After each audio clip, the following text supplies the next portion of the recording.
He is a Chicago comic from Louisville, Kentucky, by way of Brooklyn, New York. He's appeared in multiple comedy festivals, colleges, dive bar, comedy stages all across the country. It's been said he's a very nice and handsome man, according to his mother. Ladies and gentlemen, Matt Gifford. Let's give Matt a nice hand. Keep it going for Richard. Yeah. Putting this thing together. You guys for coming out. This is awesome. Tuesday night, Winnetka rocks. This is great. Thank you. Oh, I'm happy to be back in Chicago. I have to travel a lot for work, and I just flew in from a dictionary convention. And boy, are my arms well defined. Hit you with a pun up top. It's a little thing I call Dad Simulator. So I get up here, tell you some puns, but never tell you I love you. It's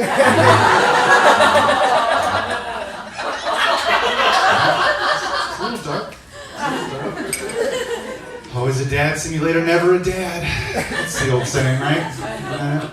I don't have any kids. My sister just had her 7th child, though, which is, too many people to own. Too many people. Yeah. I asked my parents if they're going to go see the new baby in the hospital. They're like, That's when I realized having kids is a lot like the Fast and the Furious movie franchise. People are all excited for the first 3. By the time the 7th one comes out, they're like, they're still making those? Nobody needs that. It's not necessary.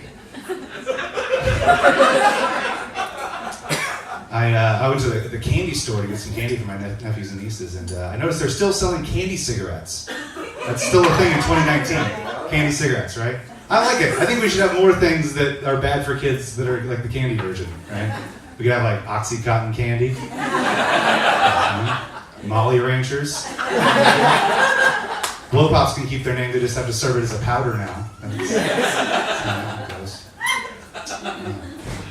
I don't have any kids. I'm a married fella. I have a lovely wife. We have a lovely home together. It's mostly lovely because she did all the decorating, which is also the reason that all of my stuff has disappeared in the house. You notice that's the thing. When guys and girls they move in together, all the guys' stuff just slowly trickles out of the house. It's good though because like you never walk into a married couple's house and like they have a dartboard and a mini fridge in the living room. Their bed's just a mattress on the floor. As a matter of fact, if you ever walk into a married couple's house and it looks like that, just turn around and walk right back out. Nothing good's gonna happen in that house. It's either a bad meth deal or a weird swingers party. One of the two. Yeah. It's at my 2-year wedding anniversary is coming up, which is exciting. Thank you. I'm gonna surprise my wife with an all-inclusive trip to Mexico. Yeah. All-inclusive includes anal, right? Just laughing. Set it on the brochure, right?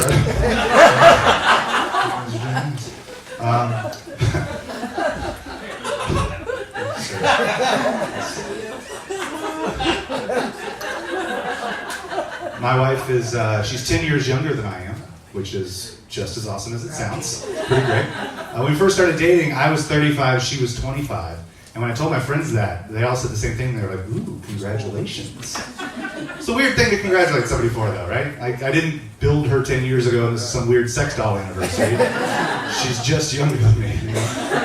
I was worried when we first started dating that she was going to expect me to be like more mature and better in bed because of the age difference. I think she figured out pretty quick that's not the case. I'm sure we're good in bed. I think she figured out I was bad in bed the first time I went to unhook her bra strap, or as I call it, the Alcatraz for boobies. Can we get a Velcro strap back there, ladies?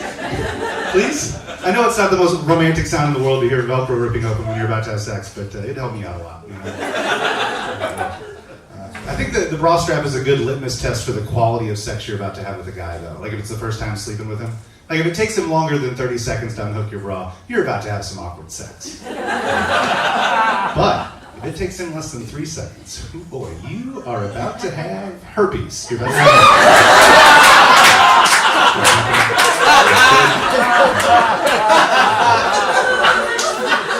It's too quick. The funny thing about that is now, this is a true story. Anytime my wife and I start to get amorous and I get her bra like in under 3 seconds, she goes, "Uh-oh, herpes." I'm like, don't say herpes in the bedroom. That's not, the jokes are on stage. This is, no laughing in the bedroom is also a good thing. I'm happy to be married. I didn't like being single. I was bad at being single. I realized that I feel like being single is one of the few things that you can be bad at and you get to keep doing it. Like they don't fire you for being single, you're just extra single after that. That's how that works. One of the reasons I was bad at being single is I would always get upset when I would see like a really attractive lady with kind of like a douchebag guy or a guy that's, below her league. Like I saw this one couple on the train, and it was this gorgeous woman, and the guy had a tattoo. It's a true story. He had a tattoo from here to here in this beautiful calligraphy. I looked closer, and it said, "Rock out with your cock out." I thought it was like this beautiful calligraphy. I thought it was going to be like a poem or a Bible verse. It was not. There was like what? It's not a poem, but it does rhyme. And it's not a Bible verse, but we can't be completely sure Jesus never said that.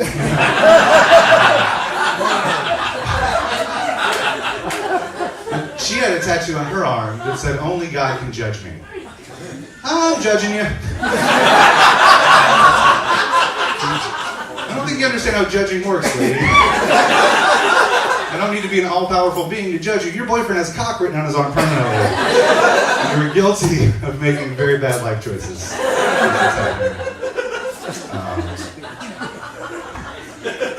I had an interesting thing that it shook my world that happened I want to share with you guys. This was actually back in the fall. It was a lovely Sunday afternoon. My wife and I were walking through a farmer's market, because we're white people. And I'm walking through the farmer's market. I'm walking past the artisanal honeys and the organic pubic hair dream catchers. And I'm walking through, and I noticed this guy walking in front of me, and he's wearing yoga pants. And I caught myself thinking, man, this guy's got a great looking butt. Which after 40 years of supposed heterosexuality, that's a very weird thing to catch yourself thinking, this guy has a great looking butt, right? I was very conflicted on the inside. My eyes were looking at the butt. They're like, yes, look at that butt. My heart was like, no! There was a wiener around the corner from that butt. My penis was very confused. Just sat there watching its parents fight, And then later on, I saw this lady. She had yoga pants, and she had a great looking butt. And I was like, aha! I'm not gay for dudes. I'm gay for yoga pants. It's great news, because next time my wife's out of town on business, I'm going to get myself a full-length mirror and some yoga pants to get to know me for a while. My wife wants to get a dog. I do not want to get a dog. So we've compromised, and we've agreed that if we get a dog, I get to name the dog, which is going to be awesome, because I'm going to name that dog Grandpa. Because no matter what that dog does, no matter how bad it is, if its name is Grandpa, it's going to be hilarious. Like, I challenge you to stay angry at a dog named Grandpa for going to the bathroom in your house. Can't do it. You'd be like, Grandpa. It's already fun. Did you pee on the rug again, Grandpa? Rub your nose in it, Grandpa. It's too good. I can't. Also, I live in an apartment, and if I have a dog named Grandpa, I don't have to talk to my neighbors, because you're not going to talk to the neighbor when every time you walk past his apartment door, you hear, "Get off the couch, Grandpa!" "Grandpa, you get down off that couch!" I'm not going to talk to the guy who won't let his grandpa sit on the couch. That's an insane person. You don't talk to me. You don't talk to me. Also, if the dog runs away, I get to walk outside my house and be like, "Grandpa! Grandpa!" People will come from miles around to help you find your lost grandpa. They will. You'll be like, "Oh my gosh, you lose your grandpa?" I'll be like, "Yep, we got out of the yard again. Third time this week." You're like, "Okay, well, we need a physical description. What's he look like?" "He's short and black." "Okay, what was he wearing the last time you saw him?" "Nothing but his favorite leather collar."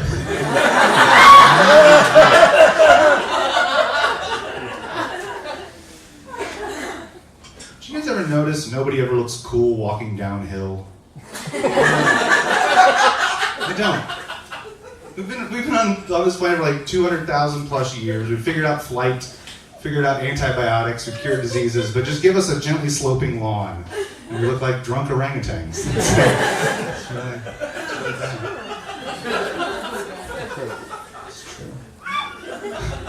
I stayed in a haunted hotel recently.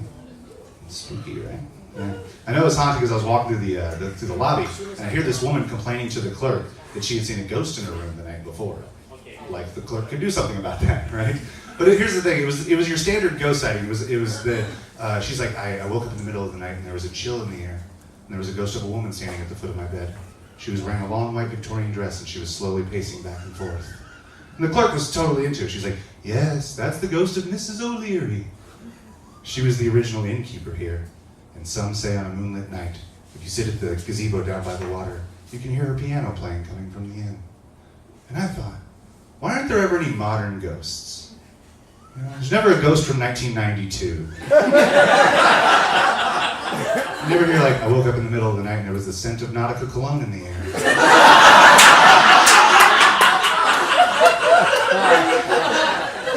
There's the ghost of a man standing at the foot of my bed. He was wearing a hypercolor Big Johnson t-shirt. Slowly rewinding a cassette tape with a pencil.